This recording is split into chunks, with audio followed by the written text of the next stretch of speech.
நான் யாருக்கு பிறந்தேன்? யாருக்கு சாமி?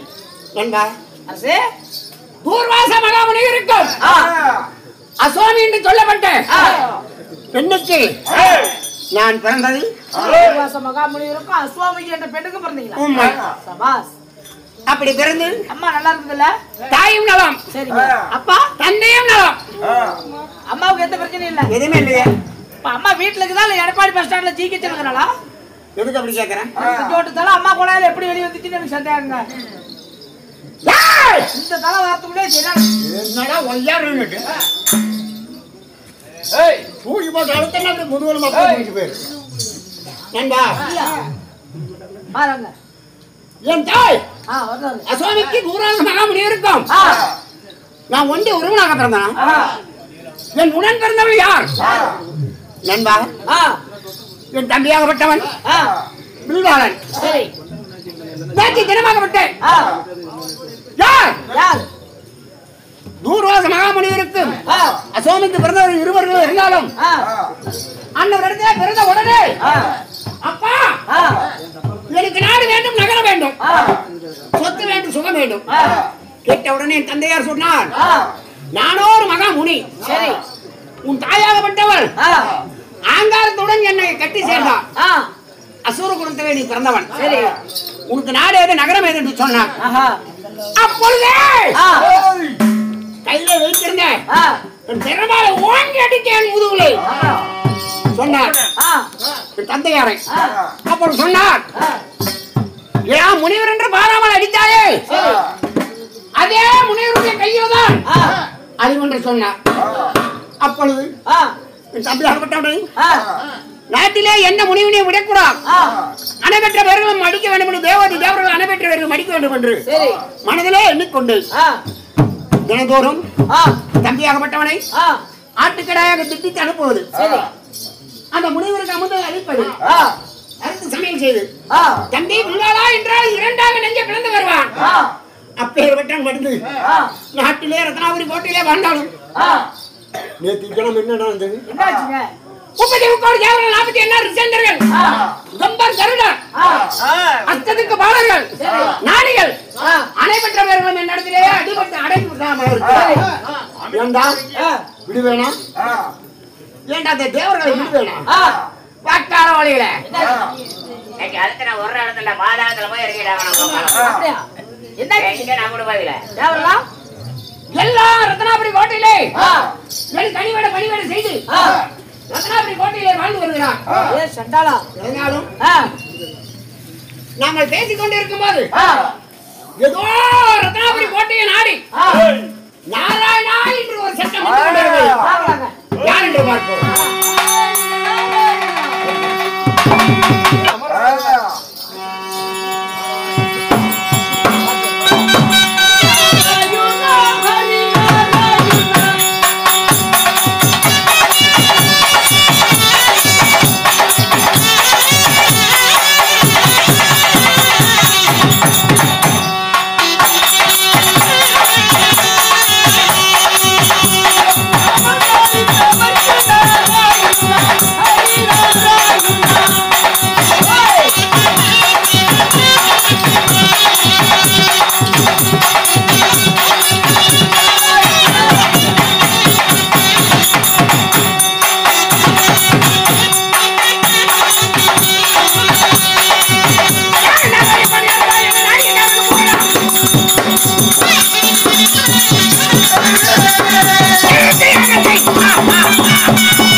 Asura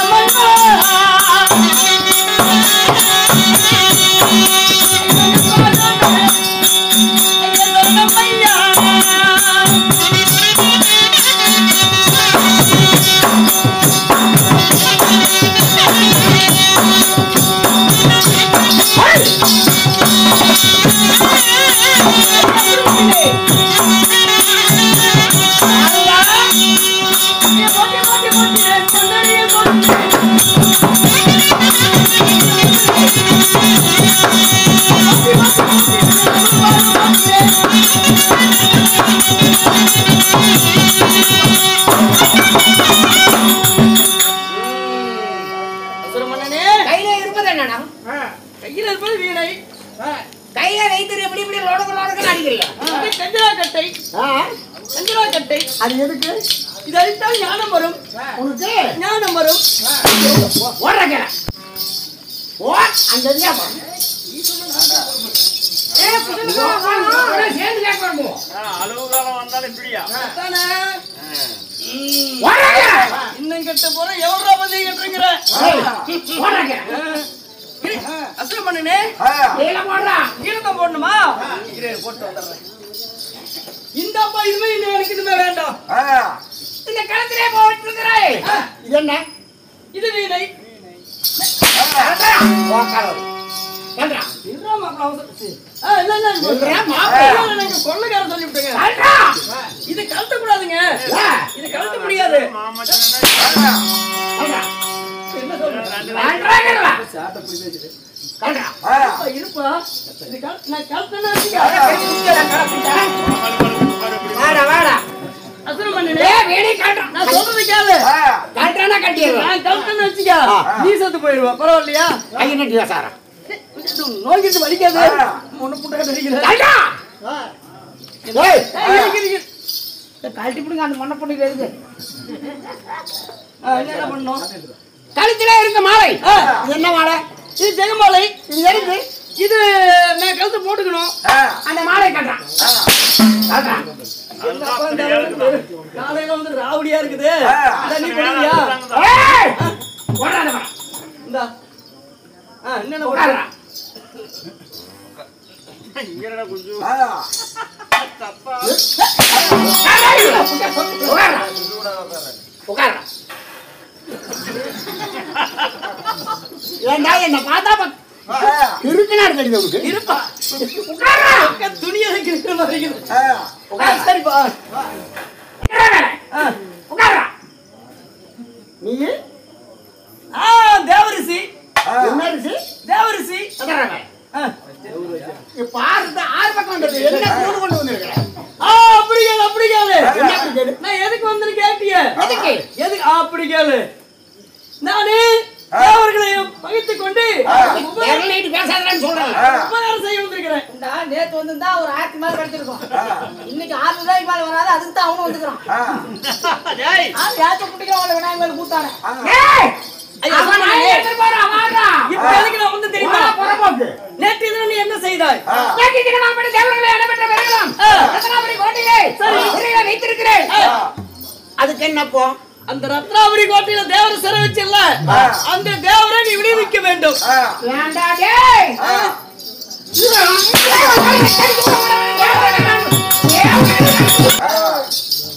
என்ன என்ன நேற்று தினம் தேவரை திருப்பிடுகிறது அல்லவா, அந்த தேவரை நீ விடுவிக்க வேண்டும்.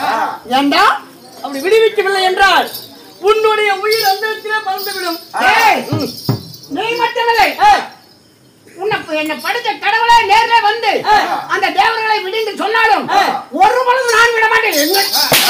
என்னடா பசங்க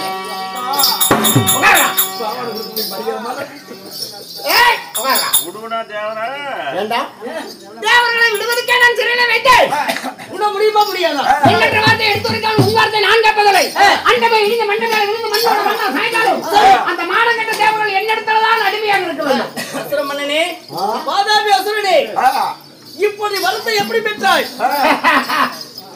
ஆணுக்கும் பெண்ணுக்கும் சேர்ந்து பிரிந்தவன் எவனுடைய கையிலே அழிவில்லாத வரத்தை பெற்றவன்.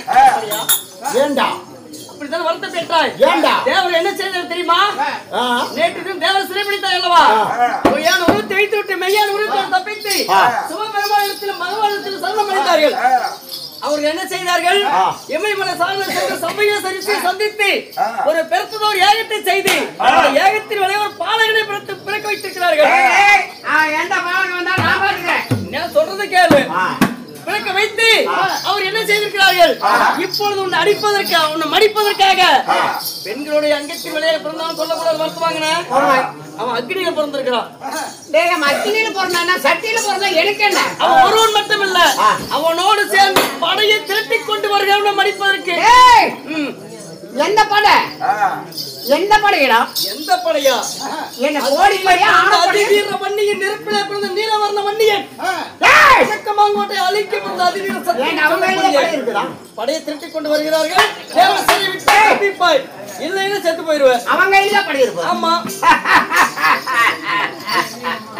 முடியாதுங்கிற. அவன் கையில படை இருந்தால் என் கையில படை ஈண்டு நிறுத்தி கொண்டு இருக்கிறாய். உன் படை அவருக்கு பார்த்தா படிக்காது கண்ணே. சிங்கமகாசூரன், ஞானமகாசூரன், ரெண்டு மகாசூரன், கஜமகாசூரன் எல்லாம் என்னிடத்துல இருக்கிறார்கள். ஆலோசனை வச்சுக்க. வந்தவன் திரும்பி பார்க்க ஓடு.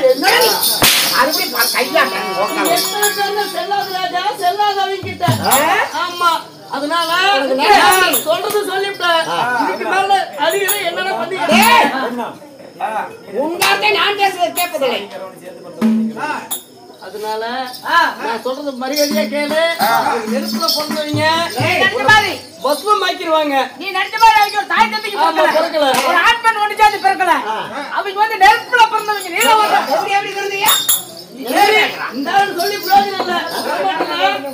முடியாது.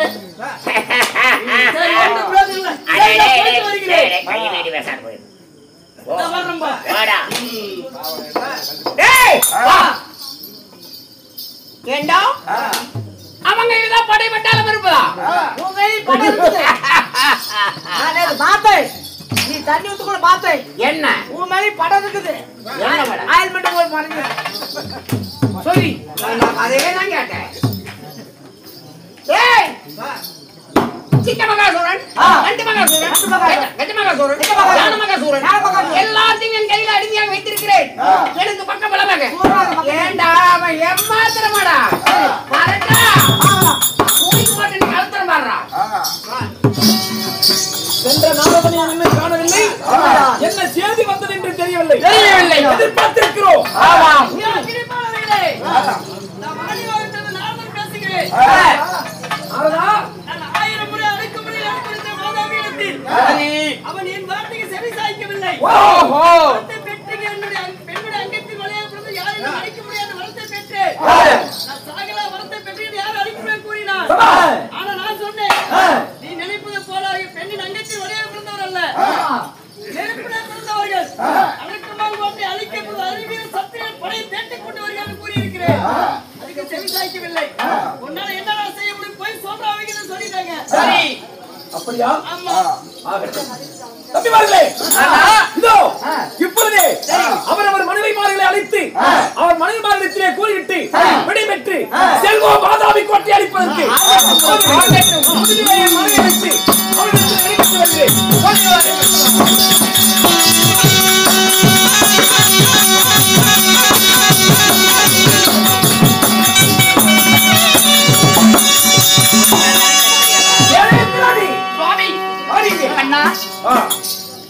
கண்ணே இந்திராணி, வேகமாக புறப்பட்டு விட்டீரே சுவாமி.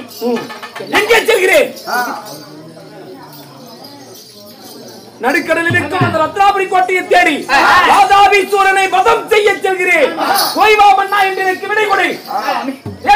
என்ன சாமி சொல்கிறீங்க? உண்மைதான். அந்த வாதாபீஸ்வரனை அதற்கு இடத்திலே சண்டைக்கு போறண்டி. என்ன திருமணம் செய்த மறுதினமே அந்த வாதாபீஸ்வரனை வதம் செய்வதற்காக நான் புறப்பட்டு விட்டேன் என்று சொல்கிறேன். உண்மைதான். அண்ணா என்ன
என்னால் வெல்ல முடியாத சாகாத வரம் பெற்றிருக்கிறார்.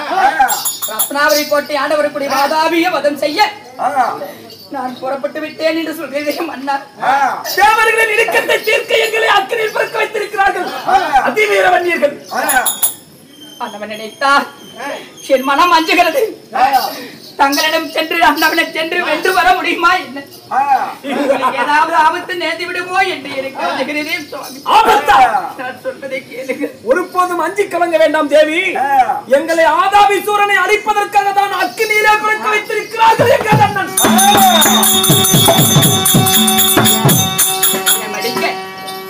எத்தனை நாட்கள் ஆகுதோ, என்ன நடக்க போகுதோ, யார் மணிகார் யார் வென்று வருவார் என்று இந்த சண்டாளி நான் அறிவேன் மன்னா. வரும் என் கணவராகப்பட்டவர் அந்த வாதாபி சூரனை வதம் செய்து ஜெயம் பெற்று வருவார் என்று நான் எதை கொண்டு நம்புவேன் சுவாமி. நான் என்ன உங்களை வழியாடுவேன். வாதாபி சூரனை வென்ற செய்தி எனக்கு எப்படி தெரியும்? சாமிக்கு என்ன ஆபத்து வந்துவிடும். இல்லை ஜெயம் பெற்று என் மன்னவர் வருவாரா என்பதற்காக. வாதாபியை வெல்லவே அக்கினியிலே பிறந்தோம் அதிவீர வன்னியர்கள். பிறந்தோம் நீலவர்ண வன்னியர்கள். அழிக்க பிறந்தோம் அதிவீர சத்திரியர்கள்.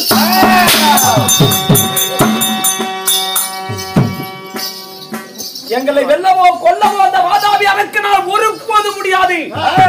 அப்படி ஒருவேளை வாதாபி கரத்தினால் இந்த வன்னியர்கள் மாண்டு மடிந்தால்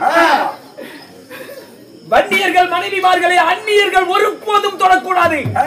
அதனால் உனக்கு அடையாளங்களை சொல்லிவிட்டு போகிறோம். அடையாளங்களை படி நாங்கள் கூறும் அடையாளம் ஒருவேளை நடந்து விட்டால்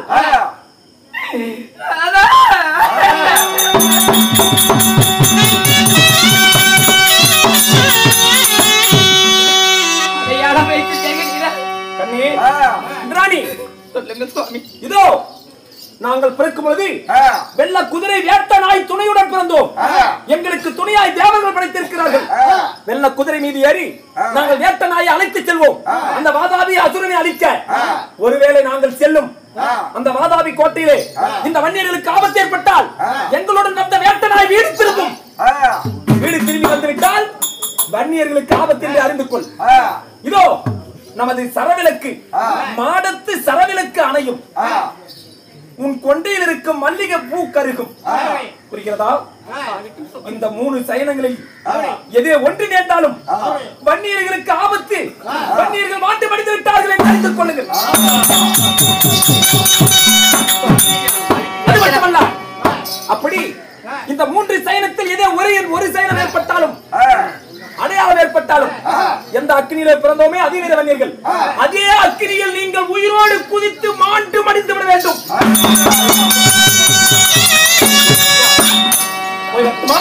இப்படிப்பட்ட வீர தீர பராய்க்குள்ள கணவரே மடிந்து வந்தோம். அப்படிப்பட்ட கணவரே மடிந்த பிறகு நாங்கள் மட்டும் உயிரோடு எதற்காக இருக்க வேண்டும்? அந்த சகனமானது ஒன்று தடங்கள் ஆகிவிட்டால் நான் உயிரோடு இருக்க மாட்டோம். நிச்சயமாக விட்டு சுவாமி வெற்றி திலக வைத்து வீர வாளை கையில் கொடுத்து என்னை போர்க்கெடுப்பு எடுத்துரும்.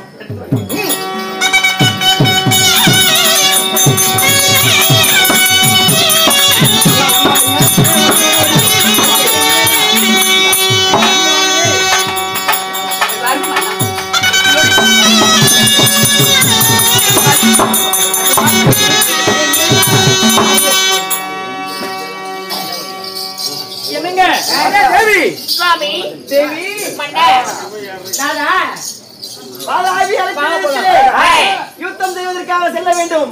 ஓய்வா மன்னா என்று புன்னகை சிரிப்போடு வழி அனுப்பி வையுங்கள். நாங்கள் சண்டைக்கு புறப்படுகிறோம். போருக்கு செல்கிறோம். நேற்றுதான் திருமணம் ஆயிடுச்சு. மாங்கல்யம் கூட கட்டின ஈர கையில பூவு கஷ்டங்கள கட்டின சீரிய கஷ்டங்கள கச்ச பூ கூட வாடல. அப்படி இருக்கும் போது நீங்க போர் செய்ய போறீங்களா சுவாமி? மன்னா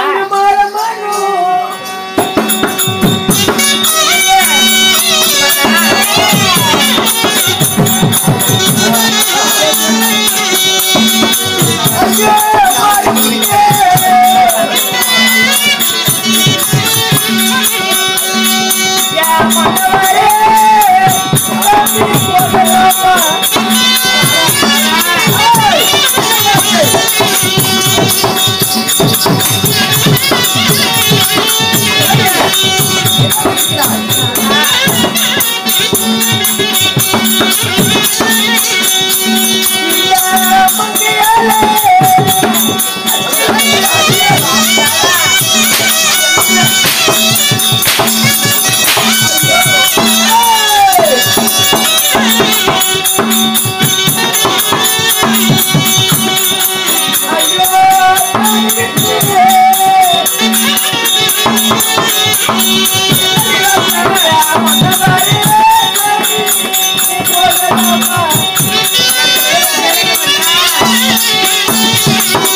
மன்னவரே போகலாமா? இந்த பூமணம் மாறு முன்னே என் புண்ணியனே போகலாமா? கழுத்துல கட்டல மாங்கல்யம் கூட ஈரம் கூட காதல பந்தளவுக்கு இல்ல வீட்டுக்கு கொட்டோன்னு தோட்டின்னு வீட்டு விட்டு போகல. இந்த பச்சை பந்தல் கூட என்ன காயிலிங்க தேவி மன்னா தேவர்களுக்கு இடுக்கம் என்று இந்த வன்னியர்களை அக்கனியில் பிறக்க வைத்தார். தேவர்கள் இடுக்கத்தை தீர்க்க வேண்டும். அதனால் நாங்க புறப்பட வேண்டும். ரத்னாபுரி கோட்டையாலும் வாதாபி சூரனை அழிக்க வேண்டும். நாங்கள் சூரிக்காகவே பிறந்தவர்கள். உங்களை நான் கல்யாணம் பண்ணி படுக்கிறதுக்காக உங்களை கல்யாணம் பண்ணோம். கல்யாணம் செய்யாமல் அந்நியன் கையால் ஒரு கால் மாண்டிவிட்டால் இவன் கன்னிப்பினம் கமுத்தி நிமித்தி போடுவாங்க. ஏற்பட்ட வீரபுருஷன் அக்னியில் பிறந்து ஒரு கால் விதிவசத்தால் மாண்டிவிட்டால் அட இவன் பார்ப்பா பேர்பட்ட வீரன் இவன் கமுத்தி நிமித்தி போறான்னு சொல்லி ஒரு இடிச்சல் காலாயிருவோம். அதனால காரியத்துக்கோசம் தான் அவன் கல்யாணம் பண்ணோம். உங்க சுகத்துக்கோசம் அல்ல. ஓய்வா என்று வீரவாள் கையில் கொடுத்து வீரவசனம். நாங்களும் இப்பேற்பட்ட வீரபுருஷன் கல்யாணம் பண்ணணும்னு தான் ஆசைப்பட்டோம். கல்யாணமும் செஞ்சுக்கிட்டோம். ஆனா வெற்றியோ தோல்வியோ வீரனுக்கு அழகு வராத விதிசத்தால அந்த வாதாபியுடைய கையினால் நீங்க மாண்டு மடிந்து விட்டால் நாங்க எப்படி சுவாமியை தெரிந்து கொள்வது? நாங்க தெரிந்து கொள்வது அதற்கு அடையாளமே வைத்து செல்கிறோம். எங்களுடன் வேட்ட நாய் அழைத்து செல்வோம். ஒருவேளை நாங்க அந்த வாதாபி அரக்கன் கையால் மாண்டு மடிந்தால் எங்களுடன் வரும் வேட்ட நாய் திரும்பி வந்துவிடும். திரும்பி வந்துவிட்டால் மன்னவர் இருந்து விட்டார் என்று அறிந்து கொண்டு வன்னீர்கள் மனைவிகள் அந்நீரை தொடக்கூடாது. அதனால் எந்த நெருப்பிலே பிறந்தோமோ அதே நெருப்பிலே அக்கினி தீ மூட்டி அனைவரும் அந்த அக்கினியில இருந்து இறங்கி மடிந்து விட வேண்டும். இதோ நாங்கள் அக்கினியில் பிறந்தவர்கள். அக்கினிக்கு அடையாளம் சரவிளக்கு இருக்கிறது. அக்கினியில் பிறந்த இந்த வீரவன்னியர்கள் இறந்து விட்டால் அந்த சரவிளக்கு அணிந்துவிடும். அணிந்து விட்ட உடனே கணவன் இறந்து விட்டான் அப்படின்னு கண்டுக்கணும். எப்படி? ஆமா. தலையில் குண்டையிலே இருக்கக்கூடிய அந்த மல்லிகைப்பூ வாடிவிடும். அப்படி என்றால் வன்னியர்கள் மாண்டு மடிந்து விட்டார் என்று அறிந்து கொள்ளுங்கள். வன்னியன் மனைவியை அந்நியன் ஒருவன் தீண்டக்கூடாது. உடனே கணவர் இறந்தார் என்று செய்தி வந்தா உடனே செத்துடணும். எப்படி? 1000 முறை அடிக்க மொழியாக எடுத்துரைத்தாலும் தாங்கள் கேட்க போவதில்லை. அதனால அந்த வீரவாளை பெற்றுக்கொண்டு பாட்டு பதினமாக